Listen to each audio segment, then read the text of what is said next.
নামাজের সামনে দিয়ে যাওয়া আসা করলে কি 40 দিনের ইবাদত নষ্ট হয়ে যায়? ভাইরা আমার, কেউ নামাজ পড়ছে, তার সামনে দিয়ে হাঁটা চলা করা গুনাহের কথা, এটা জায়েজ না, বড় ধরনের গুনাহ। নবী করিম সাল্লাল্লাহু আলাইহি সাল্লাম বলেছেন, লাউ ইয়ালামুল মারু বাইনা ইয়াদাইল মুসাল্লি মা আলাইহি, নামাজের সামনে দিয়ে যে হাঁটে সে যদি জানতো যে এর সামনে দিয়ে হাঁটাটা কত বড় অপরাধ, কত বড় গুনাহ, তাহলে সেক্ষেত্রে লাকানা ইয়াকিফু খায়রাল্লাহু মিন আন ইয়ামুররা বাইনা ইয়াদাইহি, নামাজি ব্যক্তির সামনে দিয়ে যাওয়ার চাইতে লা ইয়াকিফা 40 দিন পর্যন্ত বা 40 ঘন্টা, 40 বার কোন কোন হাদিসে বলা হয় না কতটুকু, তাহলে এই 40 দিন বলেছেন অনেক ওলামা ইকরাম যে 40 দিন পর্যন্ত দাঁড়ায় থাকাটা তার জন্য সহজ মনে হতো ওই সামনে দিয়ে হাঁটাহাঁটি করার চাইতে। বুঝাইতে পারছি?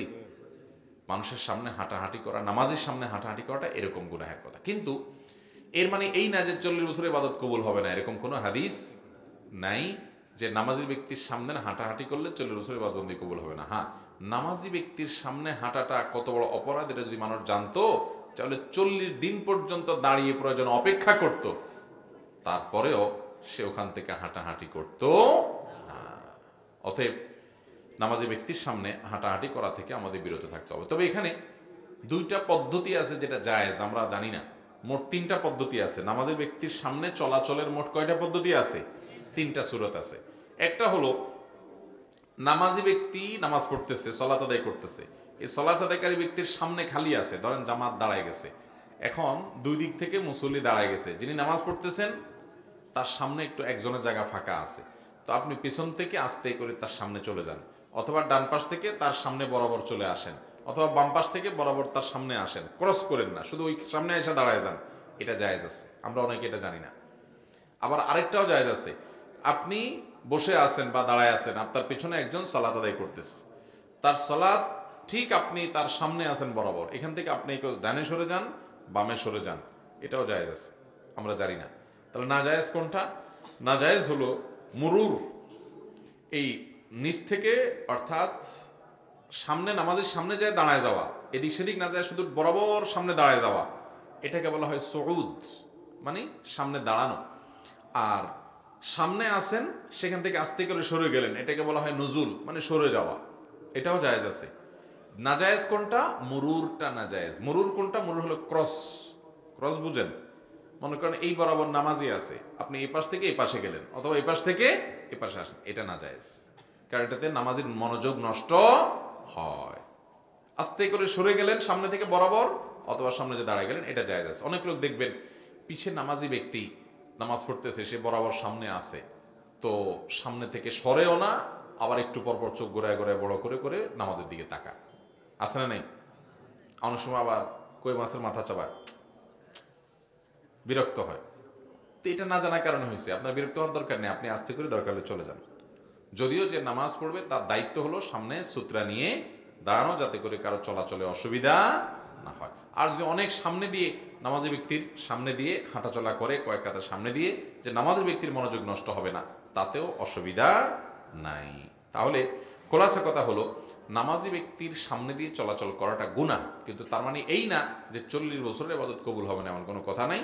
তবে নবী সাল্লাল্লাহু আলাইহি সাল্লাম বলেছেন, নামাজি ব্যক্তির সামনে হাঁটা কত বড় গুনাহ, এটা যদি মানুষ জানতো তো 40 পর্যন্ত দাঁড়ায় থাকতো, তারপরও সে নড়াচড়া করতো না।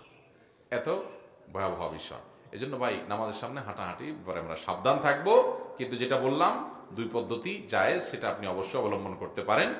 আর যদি বসে সবর করেন তাহলে সেক্ষেত্রে এটা আপনার ব্যাপার।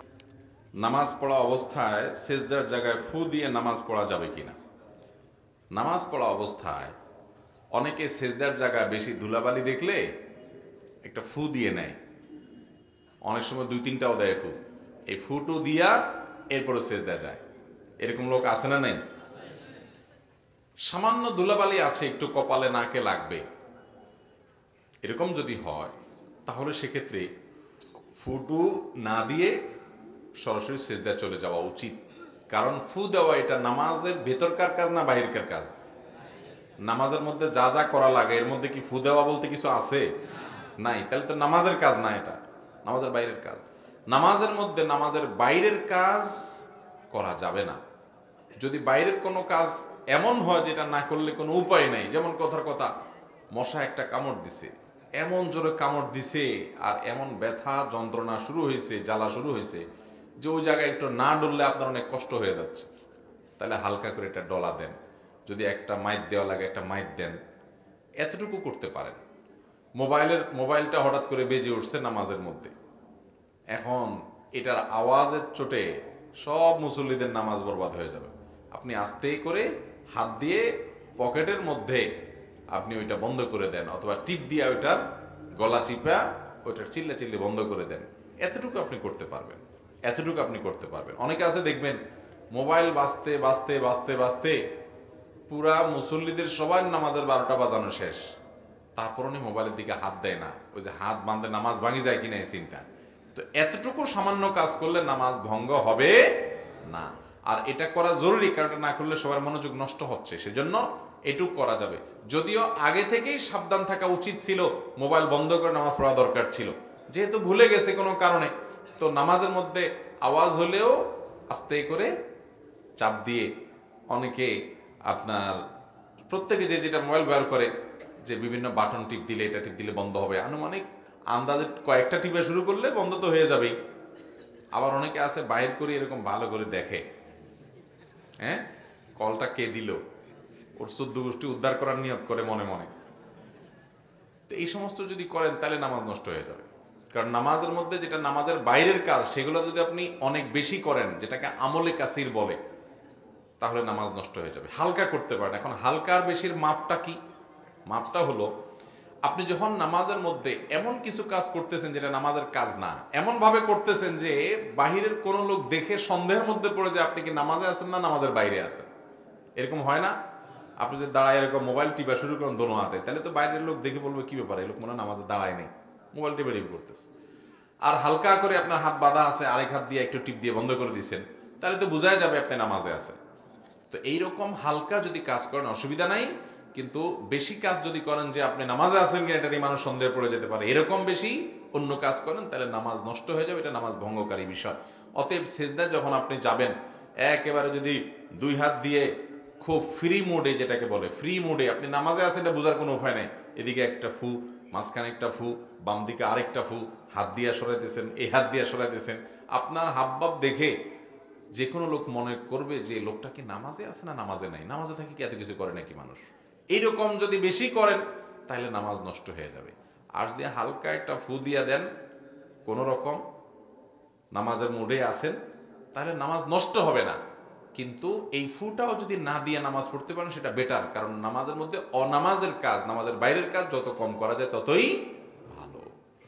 এখানে সেজদার জায়গায় যদি বালি থাকে, এটা আগে থেকে পরিষ্কার করে নিয়ে নামাজ পড়বেন, আর না হলে আলতোভাবে সেজদা দিবেন, সবর করবেন। আর যদি মনে হয় না এত ধুলা যে আমার নিঃশ্বাস যখন টান দেবো সেজদায় নাক দিয়ে ধুলা ঢুকবে, আমি আবার অ্যালার্জির রোগী, তাহলে সেক্ষেত্রে আস্তে করে হয় হাত দিয়া সরান, আর নাহলে মুখ দিয়া আস্তে করে ফু দিয়ে আপনি নামাজ পড়েন, এটা করতে পারেন। তাহলে এটা অ্যাভয়েড করা ভালো। যদি করতে হয় সেটা আলতোভাবে করতে পারবেন, একেবারে ফু দিতে থাকলে না, দুই হাত দিয়ে একেবারে নামাজের বাইরের লোকের মতো করে পরিষ্কার করা লাগলেন, এটা করতে পারবেন না। কথা কি বুঝাতে পারছি?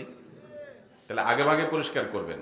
ভুলে গেছেন, এখন দেখতেছেন না ভয়াবহ বালি, সবর করে ওই অবস্থায় সেজদা দেওয়ার চেষ্টা করবেন। একান্ত দেখেন না এত বালি, এখানে আমি সেজদা দিলে আমার অবস্থা খারাপ হয়ে যাবে, নাক টাক দিয়ে সব দোলা ঢুকবে, অসুস্থ হয়ে যাব, তাহলে আস্তে করে পরিষ্কার করে বা ফু দিয়ে হালকা করে আপনি সেজদা শেষ করবেন। এরপরে প্রশ্ন হলো, পাপ হবে জানার পরেও শয়তানের ধোকায় পড়ে অবৈধ রিলেশনে ছিলাম, দিনের সঠিক বুঝ আসার পর এসব কাজ থেকে দূরে আছি আলহামদুলিল্লাহ, কিন্তু রিলেশনে থাকা অবস্থায় আমি কিছু জামা কাপড় উপহার পাই, এখন কি আমি এগুলো ব্যবহার করতে পারবো নাকি ফেরত দিয়ে দিব? ভাই, অবৈধ সম্পর্ক, হারাম রিলেশন, এটা আমাদের যুবক যুবতীদের বেশিরভাগ মানুষ আজ এই হারাম কাজে আক্রান্ত হয়ে গেছে, লিপ্ত হয়ে গেছে। এটা জেনা, হারাম কোনো সম্পর্ক, বিবাহ বহির্ভূত সম্পর্ক করা, এটার নাম কি? জেনা। এটাকে ইবলিসে নাম দিছে প্রেম। ইবলিস এটার নাম দিছে কি? প্রেম।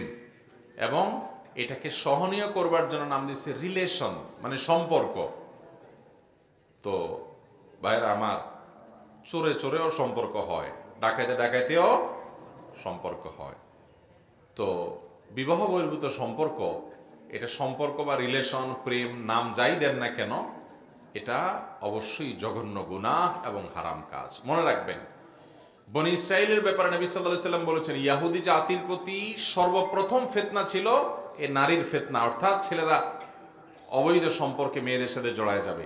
এটা দিয়ে তার ঈমান, আমল, ইবাদত, বন্দেগী, আল্লাহমুখিতা, আখিরাতমুখিতা সব বরবাদ হয়ে যাবে। একটা পুরুষের ঈমানি চেতনা ধ্বংস করার জন্য একটা অবৈধ সম্পর্ক যথেষ্ট, একটা মহিলারও সেম। ভাইরা আমার, এই জন্য দেখবেন ইবলিস অন্য কোনোটার প্রতি আপনাকে এতটা আকর্ষণ করবে না যত বেশি এদিকে আকৃষ্ট করবে। এই জন্য যুবক ভাইরা আমার, চ্যালেঞ্জ নিতে হবে যে আমার মধ্যকার সকল ভালোবাসা, সকল প্রেম, সকল আবেগ, সকল মোহাব্বত, এই সবগুলো আমি যত্ন করে বুকের ভিতর রেখে দিব। কার জন্য? বউয়ের জন্য। বুঝতে পারছেন? বউ হলো আপনার বৈধ প্রেমিকা, সে হলো আপনার সত্যিকারের প্রেম ভালোবাসার হকদার। আর এই বাহিরে রাস্তাঘাটে, স্কুল কলেজে ডানে বামে যে 2 নম্বরের দিকে আপনারা আগান, এই 2 নম্বরই করে অজাগায় প্রেম ভালোবাসা দিয়া টিয়া, এরপর বিয়ে করার পরে সময় মতো দেখবেন ভালোবাসার টান পড়ছে। বোঝেন নাই? তখন দেখবেন ভালোবাসার পুঁজিতে কি পড়ছে? টান পড়ছে। এই জন্য এগুলো করবেন না। এখন কথা হলো, এক সময় ভুল পথে ছিলাম, আল্লাহ হেদায়েত দিছে, এখন সঠিক পথে আসছি, হারাম রিলেশন এখন আর করি না, আল্লাহর ভয়ে সব ছেড়ে দিয়েছি। এরকম যদি হয়, এখন আগে ওই সম্পর্ক থাকাকালীন সময় একজন আরেকজনে এটা সেটা দিছি, গিফট টিফট দিছি, এ তো সব 2 নম্বরের জন্য গিফট দেওয়া। নাহলে দুনিয়া তার ভালো মানুষ খুঁজে পায় নাই। বহু ছেলে আছে যে নিজের বাপের জীবনে একটা 10 টাকার জিনিস কিনে দেয়নি, নিজের বোনটারে কোনোদিন কিনে দেয়নি, নিজের ভাইটারে কোনোদিন কিনে দেয়নি, মার জীবনে একটা 10 টাকা দিয়ে 20 টাকা দিয়ে একটা আইসক্রিম কোনোদিন কিনে দেয়নি। ওই কোথাকার কোন মেয়ের সাথে হারাম সম্পর্ক করলে এর বাদামও খাওয়ায়, চটপটিও খাওয়ায়, এবং চাইনিজও খাওয়ায়, ফুচকাও খাওয়ায়, এটাও কিনে দেয়, সেটাও কিনে দেয়। ভাবখানা এমন যে উনি অনেক কিছু করে ফেলবে। এই বকিল অন্যকে দেওয়া তো দূরের কথা, নিজে অনেক সময় খায় না, কিন্তু এই মেয়ের জন্য খরচ করে। আছে না নাই? ঠিক একই কথা বিপরীত দিক থেকে আছে। ভাইরা আমার, এটা যৌবনের ভ্রম, যৌবনের পাগলামি। এই পাগলামিটা একটা সময় থাকবে না, শুধু আফসুসটা থেকে যাবে। কোনটা থেকে যাবে? আল্লাহর কসম করে বলি যুবক ভাইরা আমার, যৌবনে যে যৌবনকে নোংরামি দিয়ে আপনি পরিপূর্ণ করে ফেলছেন, আপনার এই যৌবনের পাগলামি, এই জেনা ব্যভিচারের খাহেশ, এটা চিরকাল থাকবে না। একটা সময় এগুলো চলে যাবে মাথা থেকে। জীবনের বাস্তবতা আপনি একসময় উপলব্ধি করতে পারবেন, কিন্তু তখন যেটা থেকে যাবে সেটা কি? যৌবনকালে যে হারাম সম্পর্ক করে আল্লাহকে নারাজ করেছেন, আমলনামা বরবাদ করেছেন, চরিত্র ধ্বংস করেছেন, ভালোবাসার অপাত্রে ব্যবহার করেছেন, এবং হারাম রিলেশন করে নিজের ভেতর বাহিরকে নোংরা করে ফেলেছেন, সেজন্য আফসোসটা ঠিকই থেকে যাবে সারা জীবন। এজন্য বুদ্ধিমান যুবক, বুদ্ধিমান যুবতীরা তাদের যৌবনকে হেফাজত করে অন্যায় থেকে, অশ্লীলতা থেকে। আল্লাহ তাআলা আমাদের যুবক এবং তরুণদেরকে হিম্মত এবং সৎসাহস দান করুন। সৎসাহস নিতে হবে ভাই। সব যুবকরা এ অপকর্মে জড়ায় যাচ্ছে, সবারই একটার সাথে রিলেশন, একাধিকটার সাথে রিলেশন আছে। আপনি সবাই তালে যদি তাল মিলান, তাহলে আপনি আর কিসের বিশেষ হলেন? আপনি তো বিশেষ হবেন যে সবাই পাগলামি করলে আমি একটু ভিন্ন হব, আমি ইউনিক হব, আমি শ্রেষ্ঠ হব, যে না আমি পাগলামিতে নাই। শত শত যুবক আছে সমাজের, একটা যুবক আজ থাকলেও আমি আসি যে আমি এই পথে নাই। চেষ্টা করবো তো ইনশাআল্লাহ। এখন কথা হলো, ওই আগের সময়ে যখন আপনি ভুল পথে ছিলেন, তখন যে আদান প্রদান হয়েছে, উপহার ইত্যাদি, এটা সেটা, তো এইগুলো থাকলে বেশিরভাগ ক্ষেত্রে ওই আবার মনে পড়ে সেই পুরান দিনের অপকর্মের কথা, গুনাহের কথা, জেনার কথা। এই জন্য এগুলো বিক্রি করে ফেলেন না, কাউকে দিয়ে দেন, অথবা পারলে ফেরত দিয়ে দেন, যে কোনোভাবে এটা চোখের থেকে আড়াল করে ফেলান, যাতে করে গুনাহের কথা স্মরণ না হয়, তার কথা স্মরণ না হয়। আল্লাহ তাআলা আমাদেরকে সৎ সাহস যেন আমরা অর্জন করতে পারি সেই তৌফিক দান করুন। যুবক ভাইরা আমার, আমাদেরকে সৎ সাহস অর্জন করতে হবে। সৎ সাহস আল্লাহ তাআলা প্রত্যেকের জীবনে জীবনসঙ্গী, জীবনসঙ্গিনী বেঁচে থাকলে আল্লাহ তাআলা দিবেন, রেখে দিয়েছেন, অতএব তাদের জন্য জমা করে রাখেন। খবরদার ভাইরা আমার, পশ্চিমা দুনিয়া, সারা পৃথিবী আপনি তাকান, এই অবৈধ রিলেশনকে যারা কোনো দোষের কিছু মনে করে না, এটাকে মানুষের অধিকার মনে করে, সে দেশগুলোতে যায় দেখেন পারিবারিক জীবন, পারিবারিক শান্তি বলতে কোনো কিচ্ছু নেই, ধ্বংস হয়ে গেছে। আমাদের মুসলমানদের অন্য কোনো কিছু থাকুক না থাকুক, পারিবারিক রিলেশনটা এটা আমাদের অনেক বড় একটা গর্বের ধন, যেটা পৃথিবীর অন্য কোনো ধর্মের মানুষের মধ্যে এরকম নাই। তো এটা আপনি নিজেরটা নিজে শেষ করে দিবেন এই হারাম রিলেশনের কারণে, এটা আপনাকে শেষ করবে, এটা ইবাদতের স্বাদ নষ্ট করে দিবে, আল্লাহ থেকে দূরে সরাই দিবে। অতএব এই হারাম সম্পর্ককে না করবো তো ইনশাআল্লাহ। আল্লাহ তাআলা আমাদের সব যুবক ভাইদেরকে আমল করার তৌফিক দান করুন। পর্দা রক্ষার্থে ঘরে ব্যবস্থাপনা না থাকায় ঘরে অজু গোসল পর্দা রক্ষার্থে ঘরে ব্যবস্থাপনা থাকায় ঘরে অজু গোসল করতে চাই, কিন্তু শ্বশুর বলে বিদ্যুৎ বিল বেশি আসবে, আমাকে পুকুরে গোসল করতে বাধ্য করে। স্বামী প্রবাসে থাকে, এ সম্পর্কে বলেন। ভাইরা আমার, হাসির কথা না, আমাদের অনেক বোন আছেন, অনেক মেয়েরা আছেন, শ্বশুর শাশুড়ি, ননদ, দেবর, এদের অত্যাচারে অতিষ্ঠ বেচারীরা, অতিষ্ঠ। স্বামীটা বিদেশে পড়ে আছে একটু সংসারের উন্নতির জন্য, আর এদিকে এই বেচারির 14 গোষ্ঠী উদ্ধার করার জন্য পরিবারের সব মানুষগুলা লেগে যায়, আছে না নাই? আবার কোনো কোনো ক্ষেত্রে উল্টাও হয়, যে স্বামী বিদেশে আছে, এই চান্সে বয়ে শাশুড়ি, ননদ সবগুলোর দড়ির উপর রাখে, স্বামীর কান ভারী করে, সেটাও আছে।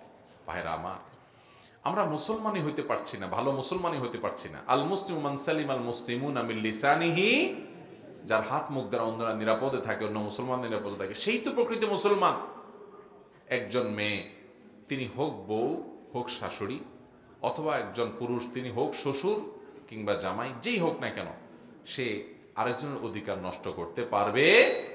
বৌমা পুকুরে গিয়ে পর্দাপর্শীদের সাথে অজু গোসল করা তার জন্য কঠিন হয়, সেটা তিনি করতে পারেন না, তাহলে সেক্ষেত্রে তার বাসায় অজু গোসলের ব্যবস্থা করতে হবে, এবং এটার জন্য যদি বিদ্যুৎ বিল যায় খরচ করবেন, টাকা পয়সা খরচ করবেন ইবাদতের জন্য। একজন পুত্রবধূকে পুকুরে যদি বেপর্দা থাকে, সেখানে পর্দার ভালো ব্যবস্থা না থাকে, সেখানে যে তাকে গোসল করতে, অজু করতে বাধ্য করলে শ্বশুর গুনাহগার হবেন, আল্লাহর কাছে দায়ী থাকবেন। সামান্য কটা পয়সার জন্য আপনি আল্লাহর ফরজ বিধান মানতে দিচ্ছেন না, আপনি জালেম এবং অপরাধী। অনেক শ্বশুররা এরকম আছে। আল্লাহ তাআলা আমাদের সবাইকে একে অন্যের অধিকার বোঝার তৌফিক দান করুন। শ্বশুররা বৌমাদের অধিকার বুঝবেন, বৌমারা শ্বশুর শাশুড়ির অধিকার বুঝবেন, যে তাদের প্রতি তারা মুরব্বী, তাদের প্রতি অবিচার করবেন না, মিথ্যা কথা বলে আপনার স্বামীর কান ভারী করবেন না। আল্লাহ তাআলা আমাদের প্রত্যেককে দায়িত্বশীল মানুষ হওয়ার তৌফিক দান করুন। ভাইরা আমার, মুসলমানিত্ব শুধু নামাজ কতগুলো পড়ার নাম না, আর রোজা কতগুলো রাখার নাম না। মুসলমানিত্ব হলো নামাজ রোজা তো করবেনই, এর পাশাপাশি মানুষের অধিকারের ব্যাপারে সচেতন থাকতে হবে, না হলে ভালো মুসলমান হতে পারবেন না। এরপরে প্রশ্ন হলো, মসজিদের ভেতর দুনিয়াবি কথা বললে 40 বছরের কবুলকৃত নামাজ নষ্ট হয়ে যায়, এরকম কোনো হাদিস বিশুদ্ধভাবে প্রমাণিত আছে বলে আমার জানা নাই যে মসজিদে দুনিয়াবি কথা বললে 40 বছরের ইবাদত নষ্ট হয়ে যায়। তবে এটা ঠিক, মসজিদে একান্ত ব্যবসা বাণিজ্য, দুনিয়ার ধান্দা, আলাপ সালাপ, আড্ডা ফাড্ডা এগুলা করা মসজিদের শান এবং মর্যাদার খেলাফ। এটা মসজিদের শান এবং মর্যাদার খেলাফ, একজন মুসলমান সেটা করতে পারেন না। মসজিদে তিনি ইবাদত বন্দি করবেন, নেক আমল করবেন, এটার জন্য মসজিদ নির্মাণ করা হয়েছে। দুনিয়ার কথা যদি মসজিদে বলতে হয়, সেটা সওয়াবের উদ্দেশ্যে বলবেন। যেমন কথার কথা দুজন মানুষের মধ্যে মীমাংসা করছেন, আল্লাহর কাছ থেকে সওয়াব পাওয়ার আশা, এটা কোনো চাকরি না, বেতন নিয়ে না, পয়সা নিয়ে না। অথবা মসজিদে বসে দুনিয়ার কোনো একটা জিনিসকে সওয়াবের উদ্দেশ্যে, বৃক্ষরোপণ করা সওয়াবের কাজ, মানুষের অভাব মোচন করা, এটা দুনিয়ার কাজ, কিন্তু এটা আল্লাহর উদ্দেশ্যে করলে, সওয়াবের উদ্দেশ্যে করলে, ইখলাসের সাথে করলে সওয়াবের কাজ হবে। এসব আলাপ আপনি করতে পারেন। পিওর দুনিয়ার আলাপ, বসে বসে আপনার কাজুরি আলাপ, ব্যবসার আলাপ, দোকানে কেনা বেচার আলাপ, নিজের আলাপ সালাপ করলেন, এগুলা করলে অবশ্যই গুনাহ হবে, মসজিদের শানের খেলাফ হবে। অনুমতি ছাড়া একজনের মোবাইল আরেকজন ধরতে পারবে কি? অনুমতি ছাড়া একজন আরেকজন মোবাইল এমনি টাচ করলো, ধরলো, এই ধরাতে তো সমস্যা নাই, কিন্তু এখানে ধরা বলতে যেটা বুঝাইছেন সেটা হলো টিপাটিপি করা, ঘাটাঘাটি করা আর কি, তাই না? তো এটা অবশ্যই নাজায়েজ কাজ, এটা করা যাবে না। কারণ মোবাইল হলো আজকাল আমাদের সবার ভেতরের একরকম বলতে পারেন একটা আরেকটা কলিজা, ভিতরে একটা কলিজা আছে আর আরেকটা আছে মোবাইল সেট এর ভিতরে। তো এখানে মানুষের ব্যক্তিগত অনেক বিষয় আশয় থাকে যেগুলো একান্ত ব্যক্তিগত, সে চায় না আরেকজন দেখুক। তো মানুষের প্রাইভেসি নষ্ট করা ইসলামের দৃষ্টিতে এটা গুনাহের কথা, এটা কখনো জায়েজ হতে পারে।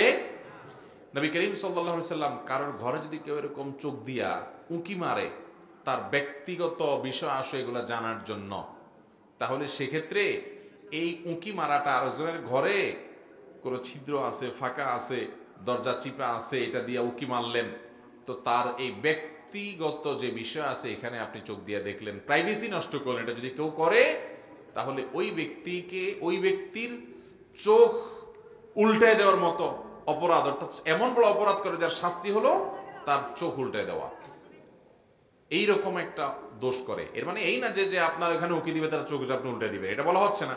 বোঝানোর জন্য যে অপরাধের মাত্রাটা এত বেশি যে ওই লোকের চোখ উফড়ে ফেলা উচিত, এত বড় অপরাধ সে করছে। এটা শুধুমাত্র অপরাধের মাত্রা বোঝানোর জন্য বলা হয়েছে, আবার চোখ উফড়াতে যাবেন না ভাইরা আমার। তাহলে আরেকজনের ঘরে উঁকি দেওয়া নিষেধ হাদিসে, এবং কোরআনে আল্লাহ তাআলা বলেছেন তোমরা যদি কারোর বাড়িতে প্রবেশ করো, অফিসে প্রবেশ করো, তাহলে সেক্ষেত্রে আগে অনুমতি নাও। আজকাল দুনিয়াতে মানুষ কত সভ্য হয়েছে, কত ভদ্র হয়েছে, কত স্মার্ট হয়েছে যে যাওয়ার আগে জিজ্ঞেস করে যে আমি কি আসতে পারি। এই শিক্ষা কোরআন দিয়েছে প্রায় 1450 বছর আগে। সেই যাযাবরের মানুষদেরকে আল্লাহ তাআলা তখনই তাদের মধ্যে কোরআন নাজিল করে এটা গোটা মানবতাকে শিক্ষা দিয়েছেন যে তোমরা কারোর বাড়িতে ঢুকলে অনুমতি নাও। কেন? কারণ হুট করে যদি ঢুকে যাও তার ব্যক্তিগত বিষয় আশয় আছে, সেগুলোর তোমার নজরে পড়তে পারে, সে কোনো অবস্থায় থাকতে পারে যেটা সে তোমার সামনে প্রকাশ করতে চাচ্ছে না, তার প্রাইভেসি নষ্ট হতে পারে। মানুষের প্রাইভেসিটা এত গুরুত্বপূর্ণ, এই জন্য দেখবেন অনেকে আছে আরেকজনের মোবাইল নিয়ে, পাসওয়ার্ড নাই হয়তো, সে টিপাটিপি করতেছে, গ্যালারিতে ঢুকতেছে, তার চ্যাট লিস্টে যাচ্ছে, এটা করছে সেটা করছে, এগুলো জায়েজ নাই। হ্যাঁ, কোনো বাবা তার সন্তানের মোবাইল চেক করতে পারেন, মা তার সন্তানের মোবাইল চেক করতে পারেন। কিসের জন্য? যে সন্তান কোন পথে যাচ্ছে না যাচ্ছে সে তদারকি করা তাদের দায়িত্ব, সেই জায়গা থেকে তারা করতে পারেন। সেটাও আবার অতিরিক্ত সন্দেহ প্রবণতার থেকে যদি করেন তাহলে ছেলে মেয়ে আরও নষ্টর দিকে বেশি যেতে পারে, এটাও খুব সাবধানতার সাথে করতে হবে। স্বামী স্ত্রী একে অন্যের মোবাইলও ঘাটাঘাটি অপ্রয়োজনে করবেন না। হ্যাঁ, যদি মনে হয় যে সন্দেহজনক কোনো বিষয় ইতিমধ্যে হয়ে গেছে, এখন বাধ্য হচ্ছেন আপনি চেক করার জন্য, তাহলে সেক্ষেত্রে আপনি এটি করতে পারেন শর্ত সাপেক্ষে, অবস্থা বেঁধে। সাধারণ অবস্থাতে একজন আরেকজন মোবাইল ঘাটাঘাটি করা কখনো ভালো জিনিস না। আমরা চান্স পেলে অনেকে চুপচাপে কাম করি। আল্লাহ আমাদেরকে এ ধরনের গুনাহ থেকে বেঁচে থাকার তৌফিক দান করুন। জুমাবার হুজুর খুতবা চলাকালীন একজন আরেকজনের সামনে যেতে পারবে কি? না ভাই, জুমাবারে খুতবা চলাকালীন সময় একজন আরেকজনকে ডিঙ্গায়া একজন আরেকজনের ঘায়ের উপর দিয়ে বা কাতার ভেঙে ভেঙে সামনে যাবে না। একটু নেতাগোছের মানুষদেরকে দেখবেন এরকম বেশি করে, ঠিক না? হ্যাঁ, এই নেতাদেরকে ওই জায়গায় থামাই দিবেন যে নেতাগিরি আল্লাহর ঘরে না, নেতাগিরি সব রাস্তাঘাটে। এখানে গোলামি করতে আসছেন, গোলামি করতে এসে আবার কিসের নেতা? যার ভিতরে নেতার ভাব আছে তো গোলামি হতে পারে না এখনো। অতএব এখানে বিনয়ী হয়ে আসতে হবে। আমরা দাসত্ব করতে আসছি এখানে ভাইরা, অহংকার নয়। মাটির নিচে চূর্ণ বিচূর্ণ হয়ে যাবে, আল্লাহর ভয় থাকতে হবে। এই কাতার ভেঙে ভেঙে সামনে যাওয়া যাবে না। হাদিসে আসছে জুমার দিন কেউ যদি কাতার ভেঙে ভেঙে সামনে অগ্রসর হয়, তো সে সামনে অগ্রসর হচ্ছে না, সে জাহান্নামের পোল অতিক্রম করে জাহান্নামের দিকে যাচ্ছে সে। অতএব আল্লাহ আমাদেরকে এই অপরাধ থেকে বাঁচার তৌফিক দান করুন। হারামও খায় নামাজও পড়ে, তার ইবাদত কবুল হবে কিনা? হারামও খায় নামাজও পড়ে, তার ইবাদত কবুল হবে কিনা? ভাইরা আমার, নামাজ পড়ে সেজন্য তার ওয়াক্তের ফরজ হয়তো আদায় হয়ে যাবে, কিন্তু সাথে যে হারাম উপার্জন করে, এই জন্য মানুষের হক নষ্ট করে যে উপার্জন করে, এর নামাজ কালাম পড়ে যা সওয়াব টওয়াব পাবে কিয়ামতের ময়দানে ওই পাওনাদারদের টাকা হারামভাবে উপার্জন করে যে খাইছে তাদের পাই পাই করে সেটার বিনিময়ে এই নামাজের সওয়াবগুলো দিয়ে দেওয়া লাগবে। এখন যদি বলেন তাহলে তো নামাজ না পড়াই ভালো, না, নামাজ না পড়লে তো আরো খারাপ, কারণ সে যে পাপ করছে এই পাপের বোঝা হিসাবে তখন যার হারাম খাইছে, যার টাকা মারছে, তার গুনাহের বোঝা তার নিতে হবে। নামাজ থাকলে নামাজ দিয়ে সে পার পাবে, আর নিজের নামাজ নিজের কোনো কাজে আসলো না। এই জন্য ভাইরা আমার, আপনি হারাম বর্জন করেন, হারাম ছাড়েন, হারাম থেকে সরে আসেন, ওইটা সবচেয়ে বেশি গুরুত্বপূর্ণ। এর পাশাপাশি আপনি নামাজ পড়বেন, তাহলে নামাজ আপনার কাজে আসবে। হারামও খাইলেন, নামাজও পড়লেন, তাহলে নামাজ আপনার উপকারে আসবে, এটা আরেকজনকে দিয়ে দিতে হবে। আর যদি বলেন তাইলে লাভ কি, না পড়ি, নামাজ পড়ে লাভ কি, তাহলে বাদ দেই, তো বাদ দিলে হারাম যে খাইছেন কিয়ামতের ময়দানে পাওনাদার যার হারাম মেরে খাইছেন, যার টাকা মেরে হারাম খাইছেন, এই লোকটাকে দেওয়ার মতো তো আপনার নামাজের সওয়াবও নেই, এবার তার পাপের বোঝা আপনাকে নেওয়া লাগবে, অবস্থা আরও ডেঞ্জারাস হবে। বিধায় হারাম বর্জন করা গুরুত্ব অনেক বেশি। আমাদের দেশে মানুষ মনে করে কি যে নামাজও পড়ি হারামও করি আল্লাহ তাআলা মাফ করে দিবে। ভাই, আল্লাহ তাআলা সব গুনাহ মাফ করবেন, আল্লাহর কাছে মাফ চাইলে, লজ্জিত হলে, অনুতপ্ত হলে, কিন্তু বান্দার হক নষ্ট করে হারাম খাইছেন এইটা আল্লাহ মাফ করবেন। সুদের টাকা, ঘুষের টাকা, মানুষের হক মেরে খাইছেন, এটা মাফ করবেন। লম্বা দাড়ি লাগাইছেন, জুব্বা লাগাইছেন, তওবা করছেন, সবই ঠিক আছে, কিন্তু মানুষের হক মেরে খাইলে এটা আল্লাহ মাফ করবেন না। ওই মানুষের কাছ থেকে মাফ নেওয়া ছাড়া এক কদম জান্নাতের দিকে আগাইতে পারবেন না। খুব ডেঞ্জারাস বিষয়। এই জন্য এবাদত একটু কম করেন, কিন্তু হারাম খাইয়েন না, খবরদার। কারোর জমির আইল ঠেলিয়েন না। আছে না এই রোগ? আইল ঠেলার রোগ আছে না নাই গ্রামে? অনেকে আছে দেখবেন, কোদাল দিয়া জমিনে কোপ যদি 10টা দেয় তো 2টা দেয় আইলে। আইলটারে কাটতে কাটতে কাটতে চিকন বানায় ফেলছে। ভাইরা আমার, এই ছোট লোক করে কোনোদিন মানুষ বড় লোক হইতে পারে না। ছোট লোক সারা জীবন ছোট লোকই থাকে। আরেকজন হক মেরে মানুষ কোনোদিন এই আইল ঠেলে, আইল কেটে মানুষ পয়সাওয়ালা হয় না। আর পয়সাওয়ালা যদি হয়ও কেউ, তারপরে ইমানদার সেদিকে যাবে না। অতএব হারাম থেকে বেঁচে থাকবো তো ইনশাআল্লাহ। খুতবার সময় হাতে লাঠি নেওয়া বা না নেওয়ার বিধান কি? জুমার খুতবার সময় বা ঈদের খুতবার সময় বিভিন্ন বর্ণনা থেকে বোঝা যায় নবী করিম সাল্লাল্লাহু আলাইহি সাল্লামের হাতে লাঠি থাকতো এবং ধনুক থাকতো। হয় ধনুক অথবা লাঠি, এটার উপরে তিনি ভর করে হাত রেখে দাঁড়িয়ে খুতবা দিতেন। এই জন্য অনেক ইমামরা এটাকে সুন্নাহ বা মুস্তাহাব বলেছেন। নবী সাল্লাল্লাহু আলাইহি ওয়াসাল্লাম এটা করতেন, সাহাবীদের অনেকেও এটি করতেন। ইবনে শিহাব জুহরি রাহিমাহুল্লাহ বলেছেন যে খুলাফায়ে রাশিদুন এটা পরবর্তীতে করতেন, কিন্তু এটা করা ফরজ বা ওয়াজিব নয়। এবং এটা সুন্নাহ নাকি নিছক মুবাহ কিংবা সুন্নতে আদা কিংবা আপনার মুস্তাহাব, সেটা নিয়ে ফুকাহের মধ্যে মত পার্থক্য আছে। সেজন্য কেউ যদি না করেন, সেটার জন্য তাকে আবার বাধ্যবাধকতা সৃষ্টি করাও যাবে না। কিন্তু এটা করাটা অনেক ইমামদের মতে মুস্তাহাব বা সুন্নাহ। কারণ বিভিন্ন হাদিস দ্বারা নবী সাল্লাল্লাহু আলাইহি সাল্লাম এবং সাহাবীদের অনেকেই খুতবা দেওয়ার সময় লাঠি কিংবা ধনুক কোনো কিছু ধরে সেটার উপরে ভর রেখে খুতবা দিয়েছেন বলে প্রমাণিত আছে। স্ত্রী স্বামীর অনুমতি ছাড়া যেখানে সেখানে যায়, স্বামী বাধা দিলে ঝগড়া করে, এ সম্পর্কে কিছু বলবেন? আজকাল আমাদের বোনদেরকে অতিরিক্ত স্বাধীন চেতা করে দিয়েছে কিছু মানুষ। তারা মহিলাদেরকে উস্কাই দিয়েছে যে কিসের স্বামীর কথা শুনবা, স্বামীর কথা মানবো না, বদ্ধ করে থাকবো না, এসব স্লোগান শিখিয়ে দিছে না। ভাইরা আমার, এটাতে মনে হয় যে স্বামী খুব, এই বউরা মহিলারা খুব স্বাধীন হয়ে গেছে। কিছুটা স্বাধীনতা হতে হয়, কিছুটা হয়তো স্বাদ উপভোগ করে, মজা উপভোগ করে, কিন্তু ভাইরা একটা সময় সে বুঝতে পারে যে এটার দ্বারা তার ক্ষতি হয়। সবচেয়ে বড় ক্ষতি হলো ইমানদার নারীকে নবী করিম সাল্লাল্লাহু আলাইহি সাল্লাম জান্নাতে যাওয়ার জন্য 4টি আমল দিয়েছেন, 4টি কন্ডিশন দিয়েছেন। এক হলো ইজা সাল্লাতিল মারআতু খামসাহা, যখন 5 ওয়াক্ত নামাজ পড়ে, ওয়া সামাত শাহরা, রমজান রোজা রাখে এবং স্বামীর আনুগত্য চরে, 3 নম্বর, আর নিজের লজ্জাস্থান হেফাজত করে, জেনা ব্যভিচার করে না, হারাম রিলেশন করে না, 2 নম্বরই পথ থেকে বাঁচিয়ে রাখে নিজেকে। এই 4টা কাজ করলে ওই নারীর জন্য জান্নাত আল্লাহ তাআলা সহজ করেন, সে জান্নাতে যে কোনো দরজা দিয়ে প্রবেশ করে। এই জন্য ভাইরা আমার, আমাদের মা বোনরা স্বামীর নির্দেশ মেনে চলতে হবে। যতক্ষণ পর্যন্ত অন্যায় নির্দেশ না করবেন, তিনি বাহিরে যাবেন, কোথাও যাবেন, স্বামীর অনুমতি নিয়ে যাবেন, তেড়ামি করবেন না। আল্লাহকে খুশি করার জন্য এতটুকু স্যাক্রিফাইস করতে হবে, মনে না চাইলেও, নিজের বিরুদ্ধে যুদ্ধ করে, সংগ্রাম করে হলেও স্বামীর আনুগত্য করার চেষ্টা করবেন, যদি সে কোনো অন্যায় নির্দেশ না করে। অতএব বাহিরে যেতে, কোথাও যেতে স্বামীকে বলে যাবেন, পারমিশন নিয়ে যাবেন, প্রয়োজনে মহব্বত ভালোবাসা দিয়ে পারমিশন আদায় করে নিয়ে আপনি যদি কোনো যৌক্তিক কাজ যেতে চান অবশ্যই যাবেন। হ্যাঁ, আপনার একেবারে ফরজ কাজ যেতে দিচ্ছে না, কথার কথা আপনি অসুস্থ, আপনার বাবা মা মরে যাচ্ছে, অসুস্থ হয়ে যাচ্ছে, সেখানেও আপনার সাথে কোনো সম্পর্ক তাদের সাথে রাখতে দিচ্ছে না, তো সেই কথা আপনি মানতে বাধ্য নন। কিন্তু আপনার বাবার বাড়ি যাবেন, কোথাও বেড়াইতে যাবেন, তো অবশ্যই তাকে পারমিশন নিয়ে, আস্থায় নিয়ে তারপরে যাবেন, মন গড়া চলে যাবেন না। অনেক বোনরা আছে আজকাল এগুলো মানতে চান না, নিজের আমল নিজে নষ্ট করে। এরপরে প্রশ্ন হলো, রমজানের তারাবির নামাজ প্রত্যেক মসজিদে খুবই স্পিডে পড়ানো হয়। হাফেজ ভাইদেরকে জিজ্ঞাসা করলে এত স্পিডে কেন পড়ান? উত্তরে বলে মুরব্বী মুসল্লিদের চাপে। সেক্ষেত্রে হাফেজদের করণীয় কি? ভাইরা আমার, কোরআনে কারীম রমজানে তারাবিতে একবার খতম দেওয়া, তেলাওয়াত দেওয়া, এটা পূর্বসূরি সালাফদের অনুসৃত সুন্নাহ।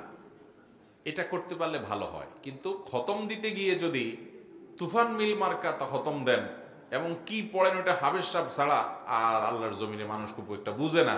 পিছনে মুসল্লিরা শুধু শেষে ইয়ালামুন আর তালামুনের টান শুনে আর বাকি কিছু না বুঝে। তাহলে এই খতম তারাবির কোনো মানে হতে পারে? এর চাইতে বরং সূরা তারাবি পড়া ভালো। এর চেয়ে বরং এত যদি আপনার সময় কম থাকে আপনি সূরা তারাবি পড়েন, আপনার খতম তারাবি পড়তে বলছে কে? খতম তারাবি যদি পড়েন তাহলে হুলস্থুল করতে পারবেন না। অনেক মসজিদগুলোতে এটা হয়।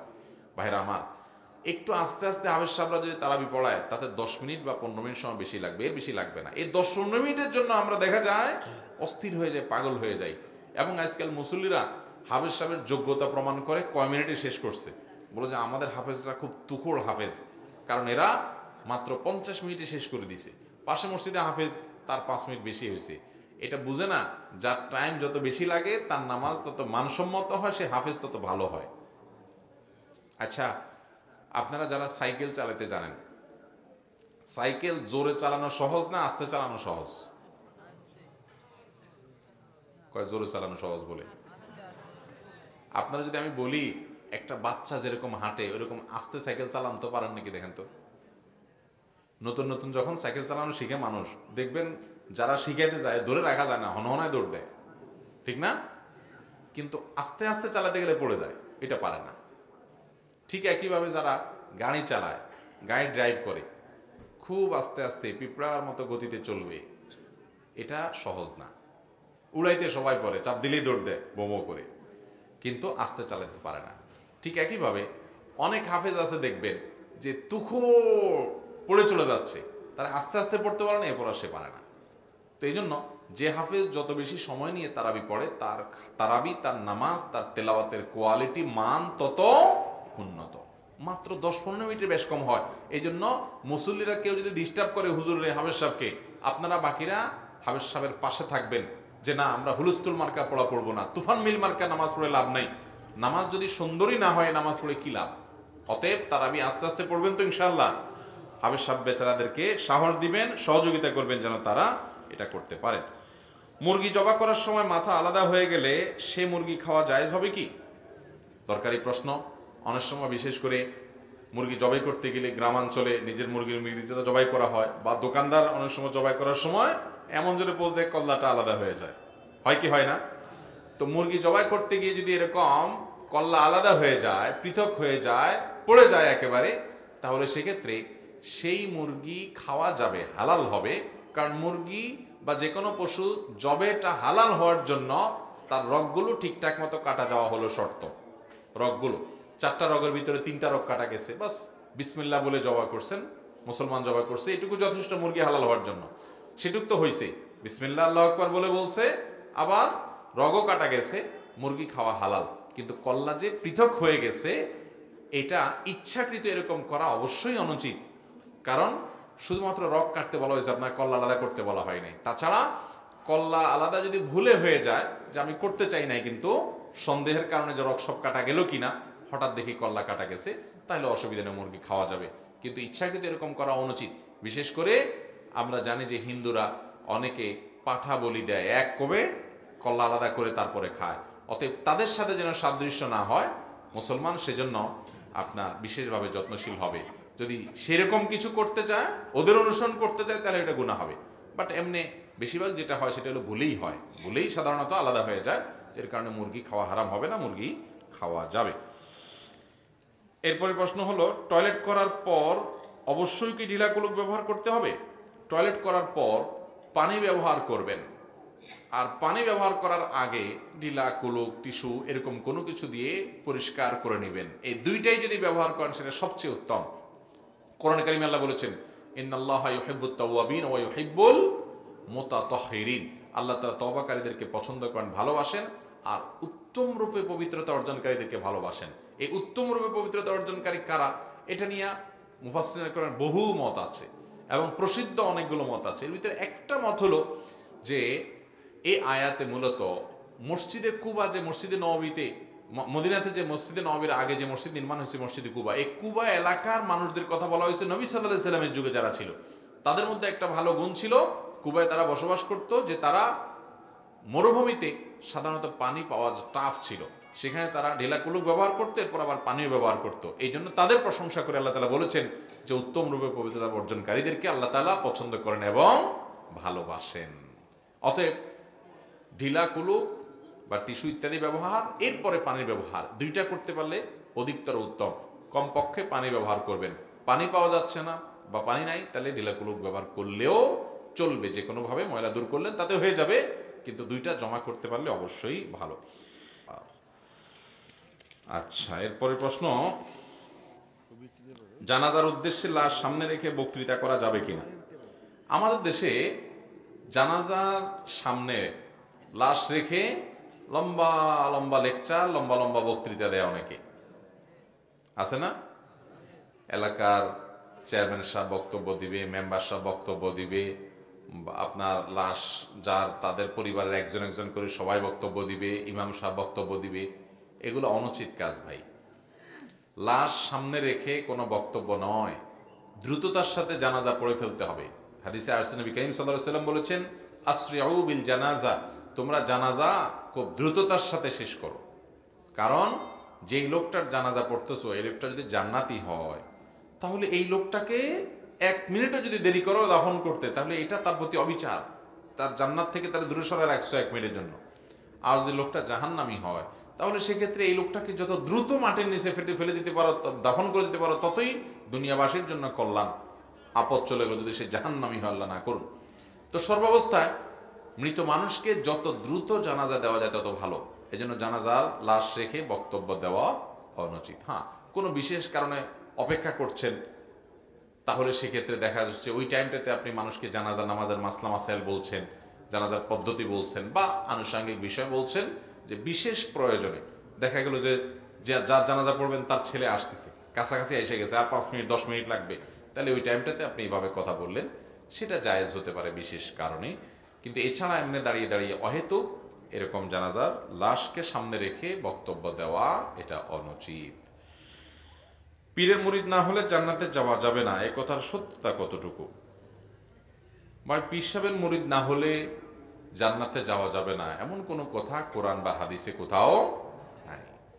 কোরআন হাদিসে যেটা আছে সেটা হলো আল্লাহর আদেশ, রাসূল সাল্লাল্লাহু আলাইহি ওয়াসাল্লামের সুন্নাহর অনুসরণ, আল্লাহ এবং তার রাসূলের আনুগত্য না করলে সে জান্নাতে যেতে পারবে না। এই আনুগত্য করার প্রয়োজনে ওলামা একরামের সোহবত, তাদের সান্নিধ্য, তাদের দিক নির্দেশনা, তাদের অনুকরণ অনুসরণ এবং তাদের থেকে তালিম গ্রহণ করা, সেগুলো প্রয়োজনীয় কাজ, ভিন্ন বিষয়। কিন্তু তাই বলে কোনো ব্যক্তি যদি পীর না ধরে অথবা পীরের হাতে বায়াত না হয়, তার জন্য জান্নাতে যাওয়া যাবে না, এমন কোনো কথা কোরআন হাদিসে নাই। শবে মেরাজ, শবে বরাত ও ঈদে মিলাদুন্নবীর বিশেষ কোনো নামাজ আছে কিনা? ভাই, ঈদে মিলাদুন্নবী তো ইসলামে নাই, নামাজ হবে কোত্থেকে? নবী করিম সাল্লাল্লাহু আলাইহি সাল্লামের জন্ম হয়েছে, এটা সত্য, কিন্তু এই জন্ম উপলক্ষে কোনো ঈদ বা কোনো উৎসবের নির্দেশ কোরআন বা হাদিস কোথাও আমাদেরকে দেওয়া। একজন মুসলমানের আদেশ নিষেধ পাওয়ার জায়গা কোনটা? কোরআন এবং হাদিস। কোরআন এবং হাদিসে কোনো একটা জাল হাদিসেও নবী করিম সাল্লাল্লাহু আলাইহি সাল্লামের জন্মের দিনটাকে উৎসব হিসাবে উদযাপনের কোনো নির্দেশনা বিলকুল। আরে ভাই, জন্মদিবস উদযাপন এটা তো পেগানদের কাজ। অগ্নিপূজক, প্রকৃতি পূজারী আছে অনেকে, তাদের কাজ। এক সময় খ্রিস্টানরা পর্যন্ত জন্মদিবস পালন করতো না, পরবর্তীতে সেটা খ্রিস্টানরা ধরছে শুরু করা। ঈসা আলাইহিস সালামের জন্মদিবস, ক্রিসমাস ডে তারা পালন করে। এদের দেখা দেখে মুসলমানরা চিন্তা করছে, তাহলে আমরাও আমাদের নবীর মহব্বত প্রকাশ করি। যারা করে তারা মহব্বতেই করেন, তারা নবী সাল্লাল্লাহু আলাইহি ওয়াসাল্লামকে ভালোবেসেই করেন। অথচ নবী সাল্লাল্লাহু আলাইহি ওয়াসাল্লাম ইহুদি খ্রিস্টানদের অনুকরণ অনুসরণ করতে নিষেধ করেছেন। আমরা সেই কাজই করছি। আমাদের নবীজি নিজে নিজের জন্মদিবস বছরে একবার এরকম উৎসব করা, এটা তিনি করেন নাই, না 4 খলিফার কেউ করেছেন, না কোনো সাহাবী করেছেন, কোনো জাল হাদিসেও নাই। অতএব ঈদে মিলাদুন নবী নামে যেটা আমরা উদযাপন করি, এটার অস্তিত্বই ইসলামে নাই। কোরআন হাদিসে এরকম কিছু করতেই বলা হয় না, ইসলাম পূর্ণাঙ্গ দিনের বিধান, যার কারণে এটার আবার আলাদা নামাজ থেকে আসবে। এরপরে আসেন শবে মেরাজ। শবে মেরাজ নবী করিম সাল্লাল্লাহু আলাইহি সাল্লামের মেরাজ জীবনে একবার হয়েছে, বছরের ওই দিনটাকে মেরাজ হিসেবে উদযাপন করার ব্যাপারেও কোনো হাদিসের কোনো নির্দেশনা নাই, অতএব এর কোনো সালাত নাই। শবে বরাত, শাবানের মধ্যরাত, এই রাতের ফজিলত বিভিন্ন হাদিস দ্বারায়, অনেকগুলো হাদিস এর বর্ণনা থেকে এই রাতের ফজিলত বোঝা যায় যে আল্লাহ তাআলা মানুষকে সাধারণ ক্ষমা ঘোষণা করেন, হিংসুক ছাড়া, মুশরিক ছাড়া, মুশরিক এবং হিংসুক ছাড়া বাকি লোকদেরকে আল্লাহ তাআলা ক্ষমা করেন। এরকম বিভিন্ন বর্ণনা দ্বারা এই রাতের ফজিলত মোটের উপরে প্রমাণ পাওয়া যায়।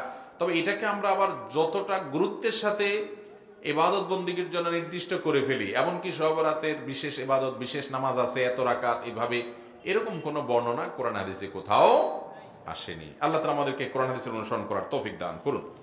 কেরাত শুদ্ধ হলে প্যান্ট শার্ট নিয়ে ইমামতি করা যাবে কিনা?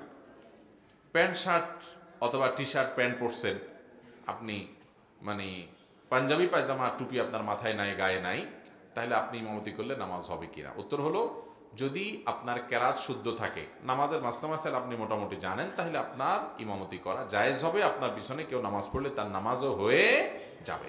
মূলত এগুলো তো বিচ্ছিন্ন, যখন কয়েকজন মিলে জামাত করেন তখনকার ব্যাপার। সাধারণত ইমাম হিসাবে নিয়োগ দিলে তো অবশ্যই একজন এমন মানুষকে নিয়োগ দিবেন যিনি আমলে, এলেমে, সব দিক থেকে একজন মুসলমানের পরিপূর্ণ রূপ ধারণ করেন, কোরআন হাদিসে আমল করার চেষ্টা করেন, তার মধ্যে মুখে দাড়ি থাকে, সুন্নাহ সম্মত সব আমলগুলো থাকে, সেগুলো থাকে। সেই সাথে আপনার তার ভিতরে কোনো প্রকাশ্যে ফাসেকি কাজ করার মতো কিছু না থাকে, এটা থাকলে তাকে ইমাম বানাতে পারেন। এমনকি শার্ট প্যান্ট পরেও যদি কেউ ইমামতি করে, প্যান্টটা টাকনু নিচে যদি না যায়, শরিয়া লঙ্ঘন না করে, তাহলে এই ব্যক্তির ইমামতিতে নামাজ হয়ে যাবে, যদি তার কেরাতটা কি থাকে, শুদ্ধ থাকে। আমরা অনেকে টেনশন করি যে ইমামতি করতে বোধহয় মাদ্রাসা না পড়লে ইমামতি করা যাবে না। না ভাই, বিশেষ করে হ্যাঁ, নিয়মিত ইমাম হিসাবে নিয়োগ দিতে অবশ্যই হাফেজ আলেম দেখে নিয়োগ দিবেন, সেটা তো বটেই। কিন্তু বিচ্ছিন্ন পাঁচজন মিলে হঠাৎ করে জামাত করবেন, নামাজের মিস হয়ে গেছে জামাত, এখন নিজেরা জামাত করবেন বা বাসায় জামাত করবেন কয়েকজন মিলে, তো সেখানে শার্ট প্যান্ট পরা মানুষও জামাতে ইমামতি করতে পারবে, যদি তার নামাজের মাস্তামাসাল জানা থাকে। মূলত যে কয়েকজন নামাজ পড়তেছেন এদের মধ্যে সবচেয়ে বেশি যে কারাত শুদ্ধ পড়তে পারে, মাসালা সবচেয়ে বেশি জানে, সেই ইমামতি করবে। নিজের পছন্দ মতো বিবাহ করা জরুরি নাকি পরিবারের পছন্দ মতো করা জরুরি? যদি নিজের পছন্দ মতো করি, সেক্ষেত্রে বাবা মার পছন্দ না হলে করণীয় কি? ভাইরা, বিয়ে শাদী একজন ছেলে হোক আর মেয়ে হোক, তার জীবন সঙ্গী সঙ্গিনী নির্বাচনের ক্ষেত্রে তার সিদ্ধান্তই চূড়ান্ত। ইসলাম বাবা মাকে চাপিয়ে দেওয়ার কোনো অধিকার দেয় না যে বাধ্য করবে এখানে তোমার বিয়ে করতে হবে, এই অধিকার বাপ মার নাই। কিন্তু ছেলে মেয়ে সবসময় চেহারা, ছবি, অন্যান্য বিষয় আসে, এগুলো নিজেরা দেখে নিবে, কিন্তু অন্যান্য দিকগুলো কোন ফ্যামিলিতে গেলে ভালো হবে না হবে, এই বিষয়গুলো মুরব্বীদের উপরে আস্থা রাখবে। যদি তারা বিচক্ষণ হয়, তারা যদি ভালো মন্দ বোঝে, তারা যদি কোরআন হাদিসের গুরুত্ব বুঝে, দিনদারির গুরুত্ব বুঝে, তাহলে তাদেরকে প্রায়োরিটি দিবে। অনেক মা বাপ আছে দিনদারির গুরুত্ব বুঝে না, শুধু কাল পয়সা ছাড়া কিচ্ছু বুঝে না, তাহলে সেক্ষেত্রে ওই মা বাপের কথাকে পাত্তা দিবে না। পাত্তা দিবে না বলতে দিনদারিকে গুরুত্ব দিবে, বাবা মাকে ম্যানেজ করার চেষ্টা করবে। ম্যানেজ করতে না পারলে বিনয়ের সাথে বলবে যে বাবা, আমি দিনদারিতে কোনো স্যাক্রিফাইস করবো না, ধার্মিক ছেলে ছাড়া, ধার্মিক মেয়ে ছাড়া বিয়ে করবো না, এটা তাকে জানাই দিবে। কারণ নবীজি সাল্লাল্লাহু আলাইহি ওয়াসাল্লাম বলছেন, ফাসওয়ার বিজাতিদ দ্বীন, ধার্মিক মেয়ে বিয়ে করে তোমরা জেতার চেষ্টা করো, বিয়েতে তোমরা সফলকাম হওয়ার চেষ্টা করো। সেজন্য সেটা করতে হবে, কিন্তু বাবা মাকে সন্তুষ্ট করে নিতে পারলে ভালো হয়। এবং বিয়ের ক্ষেত্রে ইসলাম ছেলে হোক আর মেয়ে হোক তাদের অধিকারটাকে মূল রাখছে, যে কার সাথে সে জীবন কাটাবে এই ব্যাপারে মতামত দেওয়ার অধিকার তারই সবচাইতে বেশি। বিশেষ করে লোকটাকে আমার ভালো লাগে কি লাগে না, আমাদের দেশে অনেক ক্ষেত্রে জুলুম হয় মেয়েদের উপরে, ছেলেদের উপরে, বাবা মা চাপায় দেয়, মুরব্বীরা চাপায় দেয়, চাপায় দিতে পারবেন না, তাকে বুঝান। বিশেষ করে দেখতে ভালো লাগে কি লাগে না, এটা একান্ত তার চয়েসের বিষয়, এটার ব্যাপারে তাকে পিড়াপিড়ি করা উচিত হবে না। আবার ছেলেরও মেয়েরও বোঝা উচিত, বাবা মা অভিজ্ঞ মানুষ, সিনিয়র মানুষ, তারা ফ্যামিলিগত বিষয়, অন্যান্য বিষয়গুলো তারা দেখুক, চেহারা, ছবি, ব্যক্তিত্ব, অন্যান্য দিনদারি, এগুলোকে আপনি অবশ্যই প্রায়োরিটি দিবেন, এবং এক্ষেত্রে ছেলে মেয়ের অধিকারই বেশি।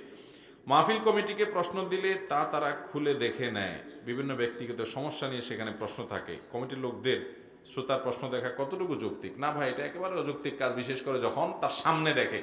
কারণ কে দিছে কোনটা, অনেকে অনেক প্রশ্ন দেয়, একজনের বউয়ের বিরুদ্ধে প্রশ্ন দিল, একজনের স্বামীর বিরুদ্ধে প্রশ্ন দিল, তো বেচারা কমিটির লোক দেখে গেলে তো বেচারা মানিজ্জত যাবে। তো এটা সামনাসামনি করা উচিত না, পেছনে হলে কোনো অসুবিধা নেই। ভাইরা, আরেকটা প্রশ্ন হলো, বিয়ে করার পর 2 বছর যাবৎ স্ত্রী আলাদা থাকে, কোনো ডিভোর্স হয় না, এক্ষেত্রে আমাদের কি করার আছে?